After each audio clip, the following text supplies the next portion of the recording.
بسم الله الرحمن الرحيم. مثل الذين ينفقون أموالهم في سبيل الله كمثل حبة أنبتت 7 سنابل في كل سنبلة 100 حبة والله يضاعف لمن يشاء والله واسع عليم. ان لوگوں کی مثال جو اپنے مال اللہ کی راہ میں خرچ کرتے ہیں اس دانے کی طرح ہے جس نے 7 بالیاں اگائیں، ہر بالی میں 100 دانے ہیں، اور اللہ تعالیٰ اس سے بھی زیادہ بڑھائے جس کے لیے چاہے، اور اللہ وسعت والا علم والا ہے۔ راہ خدا میں خرچ کرنے والوں کی فضیلت ایک مثال کے ذریعے بیان کی جا رہی ہے کہ یہ ایسا ہے جیسے کوئی آدمی زمین میں ایک دانہ بیج ڈالتا ہے جس سے 7 بالیاں اگتی ہیں اور ہر بالی میں 100 دانے پیدا ہوتے ہیں، گویا ایک دانہ بیج کے طور پر ڈالنے والا 700 گنا زیادہ حاصل کرتا ہے۔ اسی طرح جو شخص راہ خدا میں خرچ کرتا ہے اللہ تعالیٰ اسے اس کے اخلاص کے اعتبار سے 700 گنا زیادہ ثواب عطا فرماتا ہے، اور یہ بھی کوئی حد نہیں بلکہ اللہ تعالیٰ کے خزانے بھرے ہوئے ہیں، اور وہ کریم و جواد ہے جس کے لیے چاہے اسے اس سے بھی زیادہ ثواب عطا فرما دے۔ چنانچہ کئی جگہ پر اس سے بھی زیادہ نیکیوں کی بشارت ہے، جیسے پیدل حج کرنے پر بعض روایتوں کی روح سے ہر قدم پر 7 کروڑ نیکیاں ملتی ہیں۔ اس آیت میں خرچ کرنے کا مطلقاً فرمایا گیا، خواہ خرچ کرنا واجب ہو یا نفل ہو، نیکی کی تمام صورتوں میں خرچ کرنا شامل ہے، خواہ وہ کسی غریب کو کھانا کھلانا ہو یا کسی کو کپڑے پہنانا ہو، کسی غریب کو دوائی وغیرہ لے کر دینا ہو یا راشن دلانا ہو، کسی طالب علم کو کتاب خرید کر دینا ہو، یا کوئی شفا خانہ بنانا، یا فوت شدہ کے ایصال ثواب کے لیے فقراء اور مساکین کو تیجے اور چالیسویں وغیرہ پر کھلا دیا، یہ تمام چیزیں راہ خدا میں کھلانے کی شامل ہیں۔ اور آگے فرمایا انبتت 7 سنابل، یہاں فرمایا گیا کہ بیج کے طور پر ڈالے جانے والے دانے نے بالیاں اگائیں، حالانکہ اگانے والا حقیقت میں تو اللہ تعالیٰ ہی ہے، دانے کی طرف اس کی نسبت مجازی ہے۔ اس سے معلوم ہوا کہ مجازی نسبت کرنا جائز ہے، جبکہ یہ نسبت کرنے والا غیر خدا کو تصرف اور اختیار میں مستقل نہ سمجھے۔ اسی لیے یہ کہنا جائز ہے کہ یہ دوا نفع مند ہے، یا یہ دوا مضر ہے، یہ درد کی دافع ہے، ماں باپ نے پالا، عالم نے گمراہی سے بچایا، بزرگوں نے حاجت روائی کی، ان سب میں مجازی نسبت ہے، اور مسلمان کے اعتقاد میں فاعل حقیقی صرف اللہ تعالیٰ ہے، باقی سب وسائل ہیں۔ یہ بھی یاد رہے کہ نیک اعمال تو یکساں ہوتے ہیں مگر ثواب میں بعض اوقات بہت فرق ہوتا ہے،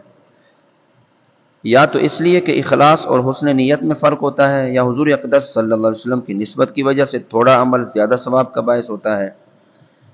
جیسا کہ حضور پرنور صلی اللہ علیہ وسلم نے فرمایا کہ اگر تم میں سے کوئی احد پہاڑ کے برابر سونا اللہ کی راہ میں خرچ کرے تو اس کا ثواب میرے کسی صحابی کے ایک مد، یعنی ایک چھوٹی سی مقدار بلکہ آدھا مد خرچ کرنے کے برابر بھی نہیں ہو سکتا۔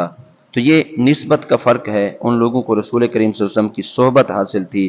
اور آج کے دور میں نبی علیہ السلام کی کسی کو اس انداز میں صحبت حاصل نہیں۔ تو نسبت کے فرق کی وجہ سے اعمال تو ایک جیسے ہوتے ہیں لیکن ثواب میں کمی اور زیادتی ہوتی ہے۔ الذين ينفقون أموالهم في سبيل الله ثم لا يتبعون ما أنفقوا منا ولا أذى لهم أجرهم عند ربهم ولا خوف عليهم ولا هم يحزنون۔ شان نزول اس آیت مبارکہ کا یہ ہے کہ یہ آیت حضرت عثمان غنی حضرت عبد الرحمن بن عوف کے حق میں نازل ہوئی۔ حضرت عثمان نے غزوہ تبوک کے موقع پر لشکر اسلام کے لیے 1000 اونٹ بما ساز و سامان کے پیش کیے، اور حضرت عبد الرحمن بن عوف نے 4000 درہم صدقے کے طور پر بارگاہ الہی میں حاضر کیے، اور عرض کیا کہ میرے پاس کل 8000 درہم تھے، ان میں سے آدھے اپنے اور اپنے اہل و عیال کے لیے رکھ لیے اور آدھے راہ خدا میں پیش کر دیے۔ سرکار دو عالم صلی اللہ علیہ وسلم نے ارشاد فرمایا، جو تم نے دیے اور جو تم نے رکھے اللہ تعالیٰ دونوں میں برکت عطا فرمائے۔ آگے فرمایا منّا ولا اذا، صدقہ دینے کے بعد احسان جتلانا اور جسے صدقہ دیا اسے تکلیف دینا ناجائز و ممنوع ہے۔ اس سے صدقے کا ثواب ضائع ہو جاتا ہے، جیسا کہ سورۃ بقرہ کی آیت نمبر 264 میں فرمایا گیا کہ احسان جتا کر اور ایذا دے کر اپنے صدقات کو باطل نہ کرو۔ احسان جتلانا تو یہ ہے کہ دینے کے بعد دوسروں کے سامنے اظہار کریں کہ ہم نے تیرے ساتھ ایسے ایسے سلوک کیا، یوں اس کا دل میلا کریں، اور تکلیف دینا یہ ہے کہ اس کو آر دلائیں کہ تو نادار تھا، تو مفلس تھا، تو مجبور تھا، تو نکما تھا، ہم نے تیری خبرگیری کی، یا اس طرح اس پر دباؤ ڈالیں، تو یہ ہے احسان جتلانا۔ تو قرآن یہ کہتا ہے کہ نیکی کر اور احسان نہ جتلا، جس طرح ایک محاورہ ہے نیکی کر دریا میں ڈال، تو نیکی کر کے اس کو بھول جائیں، اللہ تعالیٰ ہی اس کی جزا دے گا۔ قول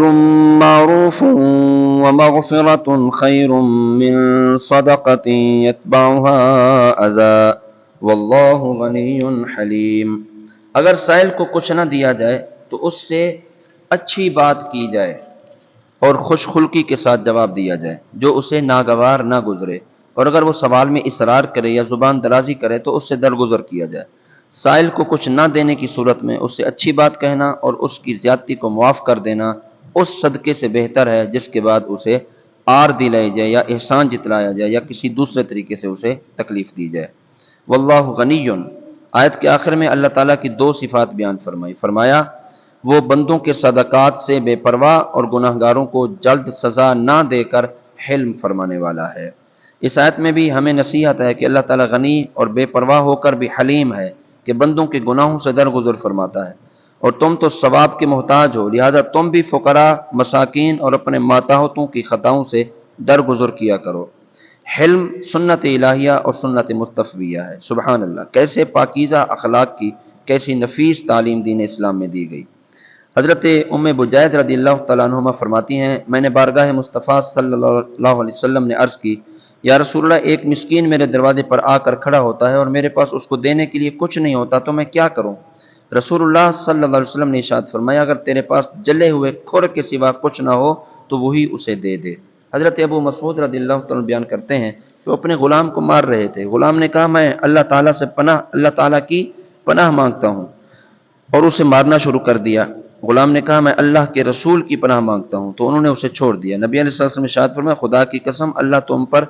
اس سے زیادہ قادر ہے جتنا تم اس پر قادر ہو۔ حضرت ابو مسعود فرماتے ہیں کہ پھر انہوں نے اس غلام کو آزاد کر دیا۔ حضرت ابو سعید خدری سے روایت نبی علیہ السلام نے ارشاد فرمایا جب تم میں سے کوئی اپنے خادم کو مار رہا ہو اور وہ اللہ تعالیٰ کا واسطہ دے تو اسے اپنے ہاتھ اٹھا لو۔ نبی کریم صلی اللہ علیہ وسلم اپنے خدمت گاروں سے کیسا سلوک فرماتے؟